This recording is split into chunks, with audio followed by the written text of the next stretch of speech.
தமிழக வெற்றிக் கழகம் நடத்தியிருக்கிற இரண்டாவது மாநில மாநாடு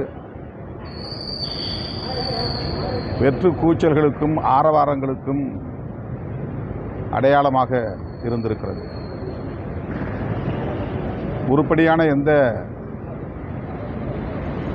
கொள்கை கோட்பாட்டு முழக்கம் இல்லை. ஆக்கப்பூர்வமான செயல் திட்டங்கள் அறிவிக்கப்படவில்லை. திமுக வெறுப்பு திமுக வெறுப்பு திமுக வெறுப்பு என்பதே அந்த மேடையில் அவர்கள் உமிழ்ந்த அரசியல். ஆட்சிக்கு வருவோம் என்று ஆர்ப்பரித்த பகல் கனவை கூச்சல்களாக முழங்கிய முழக்கங்கள் தான் அங்கே காணப்பட்டது. கட்சிகள் தொடங்கி இத்தனை ஆண்டுகள் ஆகியும் 2 மாநாடுகள் நடத்தியும் அவர்களது கொள்கை கோட்பாடுகள் செயல் திட்டங்கள் என்னவென்றே அவர்களுக்கே இன்னும் புரியவில்லை என்பதை இந்த மாநாட்டில் அவர்கள் எழுப்பிய கூச்சலும் வெற்று ஆரவாரங்களும் நமக்கு உறுதிப்படுத்தி இருக்கின்றன. இத்தனை லட்சம் பேரை திரட்டி வெறும் சவடால்களை மட்டுமே முன்வைத்திருக்கிறார். திமுக வெறுப்பை மட்டுமே உமிழ்ந்திருக்கிறார் நடிகர் விஜய் அவர்கள். அவருடைய பேச்சில் ஆக்கப்பூர்வமான எந்த கருத்தும் இல்லை, கருத்தியலும் இல்லை.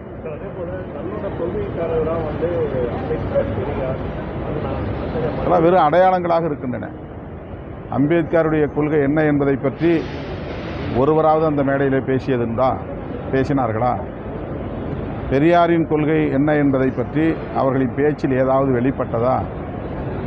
பேசியவர்கள் அத்தனை பேருமே சவடால் அடித்தார்களே தவிர ஆட்சியை கைப்பற்றுவோம் என்கிற வேட்கையை வெளிப்படுத்தினார்களே தவிர திமுகவுக்கு எதிரான வெறுப்பை உமிழ்ந்தார்களே தவிர அவர்கள் உயர்த்தி பிடிக்கிற கொள்கை ஆசான்களின் கருத்தியல்கள் எதையும் பேசவில்லை.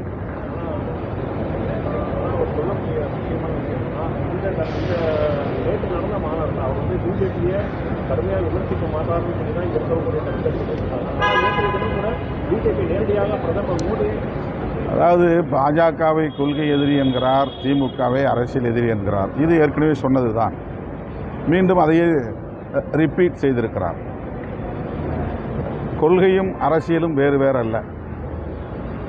அரசியல் இல்லாமல் கொள்கை இல்லை, கொள்கை இல்லாமல் அரசியல் இல்லை. திமுக அரசியல் எதிரி என்றால் அப்படி திமுகவினுடைய கொள்கை இவர்களுக்கு எதிரி இல்லையா என்ற கேள்வி எழுகிறது. பாஜக கொள்கை எதிரி என்றால் பாஜகவின் அரசியல் இவர்களுக்கு எதிரி இல்லையா என்ற கேள்வி எழுகிறது. அதிலேயே அவர்கள் ஒரு குழப்பத்தில் இருக்கிறார்கள். வெறும் தேர்தல் அரசியலுக்கான பகையாக திமுகவை அவர்கள் கருதுகிறார்கள். அவர்களை ஆட்சி அதிகாரத்திலிருந்து அப்புறப்படுத்திவிட்டு தாங்கள் ஆட்சி அதிகாரத்திற்கு வருவோம் என்று விரும்புகிறார்கள். இந்த விருப்பத்தை வெளிப்படுத்துவதற்கு பல லட்சம் பேரை திரட்டி பேசியிருக்கிறார்கள். அவ்வளவுதான். அதே போல புதியதாக கட்சி தொடங்கி வரக்கூடியது அதிகாரத்தில் இருக்கிறவங்க தான் எதிர்க்கிறவங்க வளர்ப்பாங்க. அதே மாதிரி இப்போ கட்சி வருதுன்னா அவங்க அதிகாரத்தில் யார் இருக்காங்க அவங்கள கேள்வி கேட்கறவங்க வளர்ப்பாங்க. நம்ம அதிகாரத்தில் பாஜகவும் திமுகவும் அந்த இடத்துல அதிகமாக இல்லை. இப்போ அதிகாரத்தில் இருக்கிறவங்க கேள்வி அதிகாரத்தில் இருப்பவர்களை கேள்வி கேட்பது விமர்சிப்பது பிரச்சனை இல்லை. ஆனால் அவர்கள் அதை தங்களுக்கான ஒரே அரசியல் கோட்பாடாக மட்டுமே வைத்திருக்கிறார்கள். அதுதான் அவர்களின் கோட்பாடு, அதுதான் அவர்களின் கொள்கை என்பதைப் போல மீண்டும் மீண்டும் அதையே வலியுறுத்துகிறார்கள். மற்றபடி அவர்கள் கொள்கை சார்ந்த அல்லது கோட்பாடு சார்ந்த தீர்மானங்கள் எதையும் முன்வைக்கவில்லை. இப்போது இந்தியா முழுவதும் பற்றி எரியும் பிரச்சனை எஸ்ஐஆரை பற்றி என்ன நிலைப்பாடு? ஏன் அது குறித்து எந்த தீர்மானத்தையும் அவர்கள் நிறைவேற்றவில்லை அல்லது அதை பற்றி பேசவில்லை. இந்தியா முழுவதும் மட்டுமல்ல உலகம் முழுவதுமே இது பற்றிய ஒரு உரையாடல் இன்றைக்கு தொடங்கி இருக்கிறது. ஜனநாயகத்தின் மீது நம்பிக்கை உள்ளவர்கள் அத்தனை பேருமே இந்த வாக்கு திருட்டு குறித்து கருத்துக்களை பகிர்ந்து வருகிறார்கள். ஆனால் வாக்கு திருட்டு பற்றி தேர்தல் ஆணையமே பாஜக அரசுக்கு துணை போகக்கூடிய மிக மோசமான இந்த குற்றச் செயல் குறித்து தமிழக வெற்றி கழகத்தின் நிலைப்பாடு என்ன? அவர்கள் என்ன சொல்ல விரும்புகிறார்கள்? எதுவும் சொல்லவில்லை. அதைவிட வேறு என்ன பெரிய பிரச்சனை இன்றைக்கு பேச வேண்டிய பிரச்சனை இருக்கிறது? பேசவில்லை. அதே போல் இன்றைக்கு அவர்கள் கொண்டு வந்திருக்கிற இந்த 3 சட்டங்கள் கொடிய சட்டங்கள், ஜனநாயகத்தை சிதைக்கும் சட்டங்கள், அரசமைப்பு சட்டத்தை சிதைக்கும் சட்டங்கள். இந்த சட்டங்கள் குறித்து தமிழக வெற்றி கழகத்தின் நிலைப்பாடு என்ன? ஏன் கருத்து எதுவும் சொல்லவில்லை? ஆணவ கொலைகளுக்கான தடுப்புச் சட்டம் வேண்டும் என்று சொல்லுகிறோம். தென் மாவட்டங்களில் ஆணவ கொலைகள் அதிகரித்திருக்கின்றன. அந்த மண்ணில் நின்று கொண்டு ஆணவ கொலைகள் கூடாது என்று சொல்ல என்ன தயக்கம்? ஆணவ கொலைகள் குறித்து கருத்து ஏதும் சொல்லவில்லை. ஏனென்றால் கருத்தியல் சார்ந்து இன்னும் அவர்கள் விவாதிப்பதற்கே தயாராக இல்லை. ஆட்சி அதிகாரத்தில் இருப்பவர்களை விமர்சிக்கக்கூடாது என்று நாம் சொல்லவில்லை. அதிகாரத்தின் மீது இருக்கிற வெறி திமுக மீதான வெறுப்பாக மாறுகிறது, அவ்வளவுதானே தவிர கொள்கை சார்ந்த விமர்சனங்களாக இல்லை.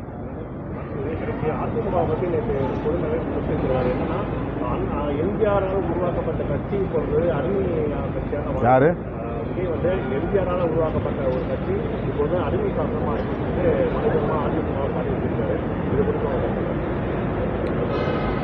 இது அதிமுக தான் அது குறித்து பதில் சொல்ல வேண்டும். நான் எம்ஜிஆரை பற்றி சொன்ன உடனேயே ஆ ஊ என்று எகிரி குதித்தவர்கள் இப்போது வாய்மூடி கொண்டிருக்கிறார்கள். எம்ஜிஆர், அண்ணா, பெரியாரை பற்றி மிகவும் கொச்சையாக பேசுகிற பாஜகவினரை பற்றி ஒரு வார்த்தை கூட இவர்கள் கண்டிக்கவில்லை. தற்குறி எடப்பாடி பழனிசாமி என்று பேசியவர் அண்ணாமலை. அப்போதெல்லாம் அவர்கள் வாயை மூடிக்கொண்டு எங்கேயோ மௌனித்து கிடந்தார்கள், வாய் திறந்து பேசவில்லை. சமூகத்தில் இருக்கிற விமர்சனங்கள் இப்படி இருக்கின்றன என்று யாரோ சொன்ன விமர்சனத்தை நான் மேற்கோள் காட்டி இப்படி விமர்சனங்கள் இருந்தாலும் என்று மேற்கோள் காட்டி பேசினேன். உடனே பாய்ந்து பிராண்டினார்கள். இப்போது விஜய் சொன்னதற்கு அவர்கள் என்ன பதில் சொல்வார்கள் என்று நீங்கள் கேட்டு சொல்லுங்கள்.